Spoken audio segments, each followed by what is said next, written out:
실버타운 이야기 정혜숙의 두 번째 인생. 1막 새로운 시작. 저는 정혜숙입니다. 올해 74살이죠. 40년 동안 초등학교에서 아이들을 가르치다 은퇴한 지 벌써 10년이 지났습니다. 남편 영수가 세상을 떠난 후 혼자 사는 집이 얼마나 적막한지 몰라요. 딸 미라가 그러더군요. 엄마 혼자 계시면 외로우시잖아요.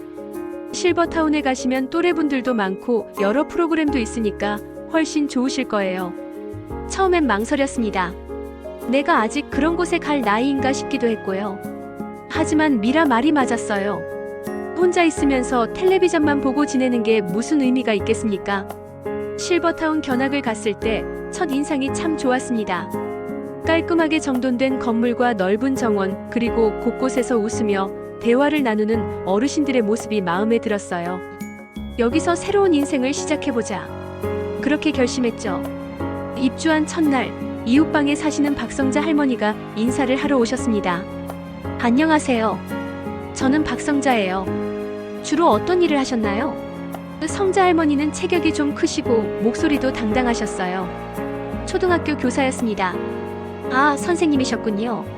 저는 남편이 중견기업 임원이었어요.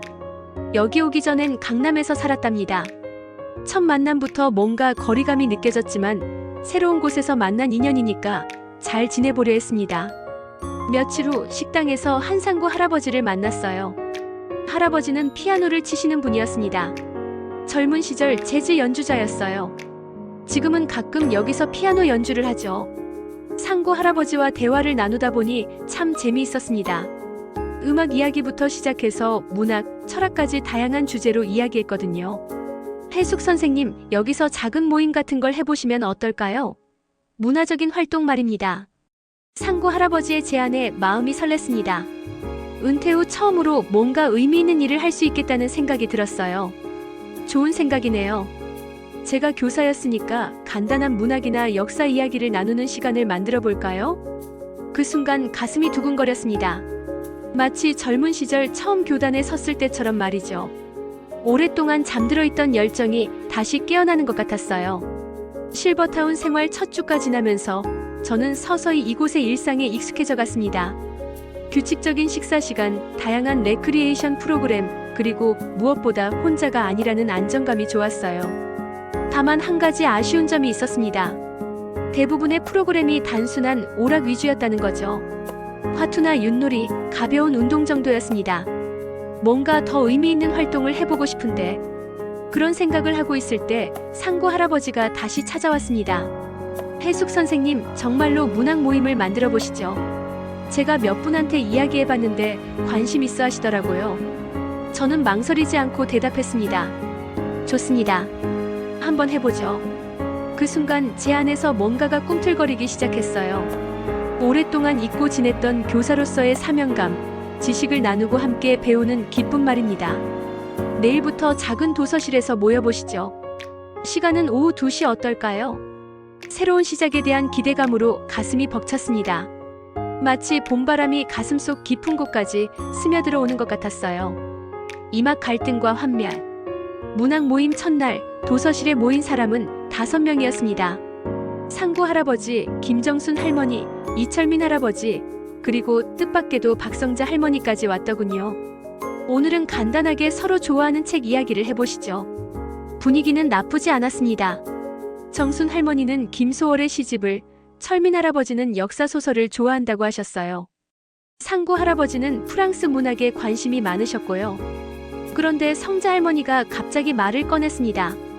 그런데 혜숙 씨, 여기가 학교는 아니잖아요. 우리가 공부하러 온 건 아니고요. 순간 분위기가 어색해졌습니다. 아니에요, 성자 할머니. 그냥 재미있는 이야기를 나누자는 거예요. 재미있다면 화투나 고스톱이 더 재미있지 않을까요? 여긴 노인학교가 아니에요.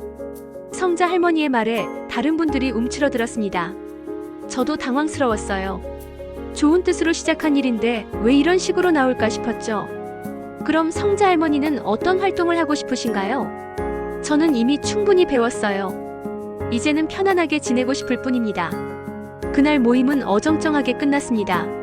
상구 할아버지가 위로해 주셨지만 마음이 무거웠어요. 며칠 후 더 충격적인 일이 있었습니다. 딸 미라가 면회를 왔는데 겨우 30분 정도 있다가 가더군요.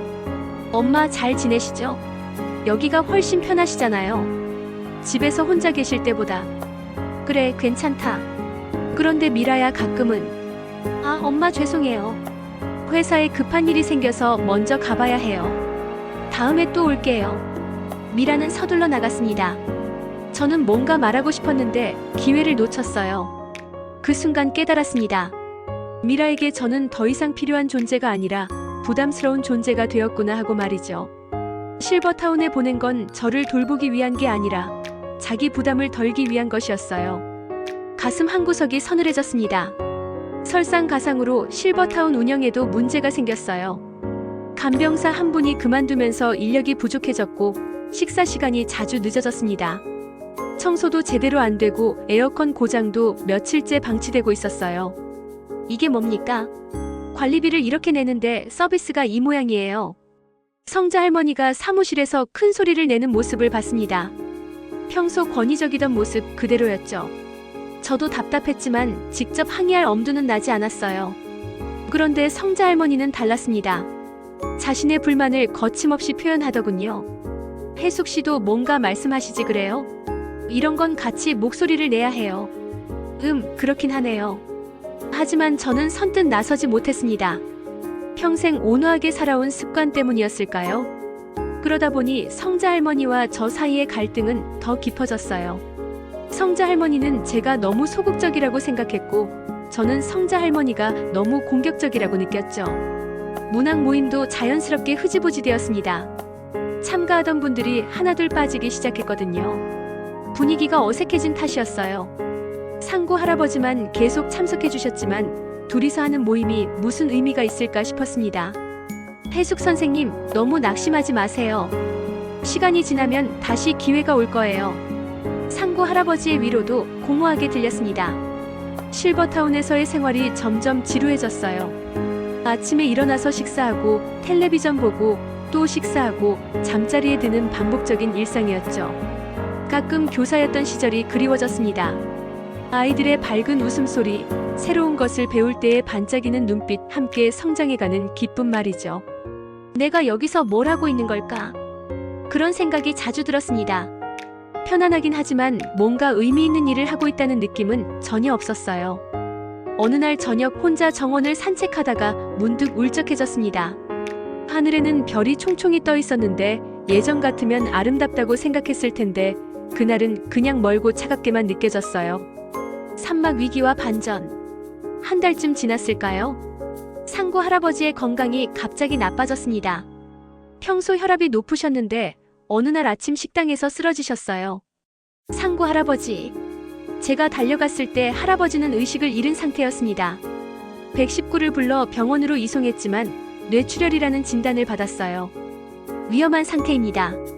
수술을 해야 하는데 연세가 있으시다 보니 의사 선생님의 말에 가슴이 철렁 내려앉았습니다. 상고 할아버지는 가족이 없어서 저희가 돌봐드리는 수밖에 없었어요. 며칠 동안 병원을 오가면서 간병했습니다. 다행히 수술은 성공했지만 회복이 더뎠어요. 그런데 이상한 일이 일어났습니다. 상고 할아버지가 쓰러진 후 실버타운 분위기가 급격히 가라앉은 거예요. 모든 분들이 자신의 일처럼 걱정하시더군요. 특히 성자 할머니의 변화가 놀라웠습니다.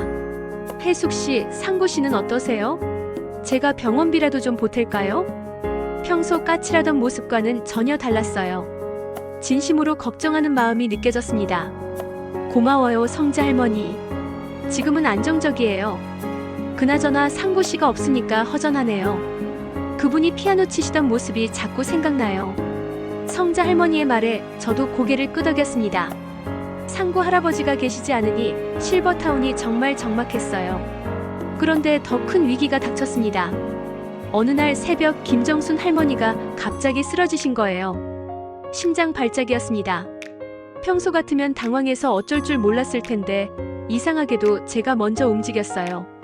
예전에 학교에서 응급처치 교육을 받았던 기억이 되살아났죠. 성자 할머니, 119부터 부르세요. 저는 응급처치를 해볼게요. 정순 할머니의 맥박을 확인하고 인공호흡을 시작했습니다. 가슴 압박도 리듬에 맞춰서 했고요. 혜숙 씨 정말 대단해요. 저는 아무것도 모르겠던데. 성자 할머니가 감탄하며 말했습니다.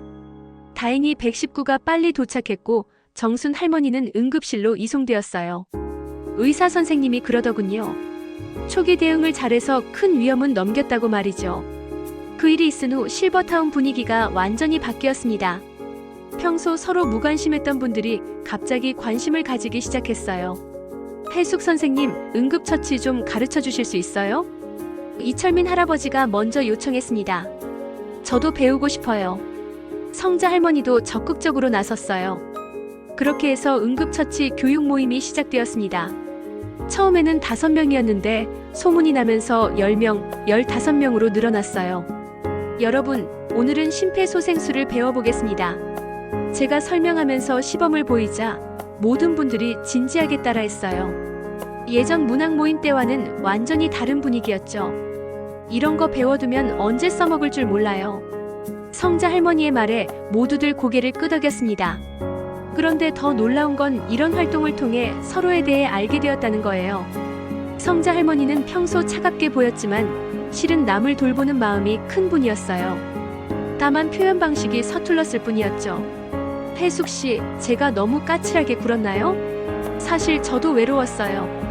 어느 날 성자 할머니가 솔직하게 마음을 털어놓았습니다. 아니에요. 저도 성자 할머니를 이해하지 못했어요. 그 순간 두 사람 사이의 벽이 허물어지는 느낌이었습니다. 사막 화해와 깨달음. 상구 할아버지가 퇴원하신 날 실버타운 전체가 축제 분위기였어요. 모든 분들이 반갑게 맞아주셨죠. 상구 할아버지, 정말 보고 싶었어요. 많이 걱정했는데 이렇게 건강해져서 돌아오시니까 얼마나 좋은지 몰라요. 할아버지도 감격하셨습니다. 여러분 덕분에 다시 살아났습니다. 특히 혜숙 선생님 정말 고마워요. 그날 저녁 작은 환영회를 열었어요. 성자 할머니가 주도해서 준비했는데 평소 모습과는 전혀 달랐어요. 상구 씨, 피아노 한 곡 연주해 주실 수 있어요? 상구 할아버지는 기꺼이 피아노 앞에 앉았습니다. 슈베르트의 세레나데를 연주하셨는데 평소보다 더 감동적이었어요. 음악이 흐르는 동안 모든 분들의 얼굴에 미소가 번졌습니다. 그 순간 저는 깨달았어요. 이게 바로 공동체의 힘이구나 하고 말이죠. 여러분, 앞으로도 이런 모임을 계속해보면 어떨까요? 제가 제안하자 모든 분들이 찬성했습니다. 좋은 생각이에요. 응급처치도 배우고 음악도 듣고 가끔은 책 이야기도 하고요. 성자 할머니의 말에 상구 할아버지도 고개를 끄덕였어요. 그렇게 해서 우리만의 작은 문화 모임이 다시 시작되었습니다. 이번에는 훨씬 다양한 내용으로 구성했어요. 응급처치, 음악 감상, 독서 토론, 때로는 요리 실습도 했죠. 가장 큰 변화는 서로를 이해하게 되었다는 거예요. 성자 할머니의 까칠함도 사실은 외로움의 표현이었고 정순 할머니의 조용함도 남을 배려하는 마음에서 나온 것이었어요. 혜숙 선생님 정말 고마워요. 선생님 덕분에 여기서 새로운 가족을 만난 것 같아요. 철민 할아버지의 말에 가슴이 뭉클했습니다. 그런데 또 다른 놀라운 일이 일어났어요. 실버타운에 새로 부임한 젊은 의사 선생님이 저를 알아보는 거예요. 혹시 정혜숙 선생님이신가요? 저는 김민준입니다. 선생님이 담임을 맡으셨던. 아, 민준이구나. 정말 오랜만이네. 민준이는 제가 20년 전에 가르쳤던 제자였어요. 그때 집안 사정이 어려워서 제가 몰래 후원했던 아이였죠. 선생님 덕분에 공부를 계속할 수 있었어요.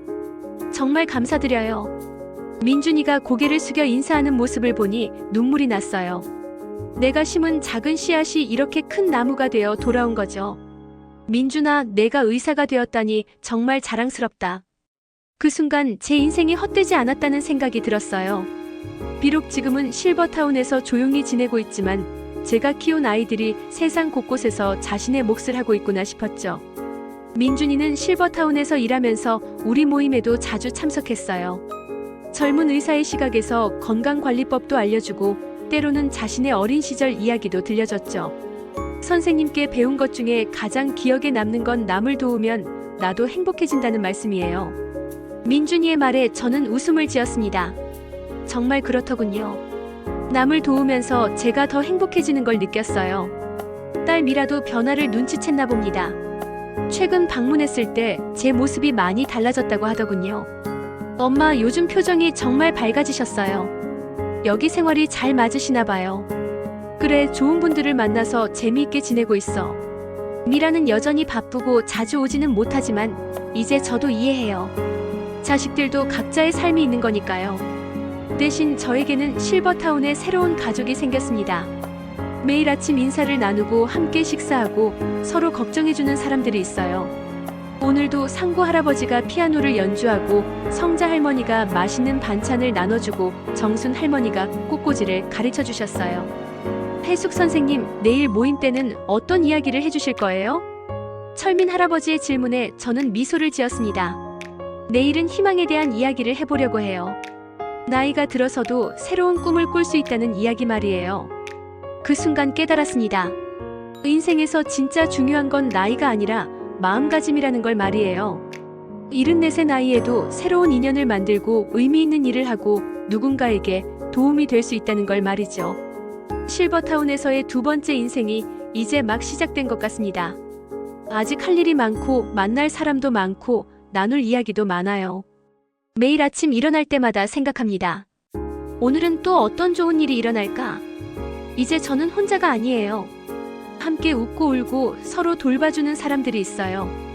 그리고 무엇보다 제가 다시 필요한 사람이 되었다는 게 가장 큰 행복이에요. 인생의 마지막 장이 아니라 새로운 시작인 거죠. 그렇게 생각하니 매일이 설레고 감사합니다.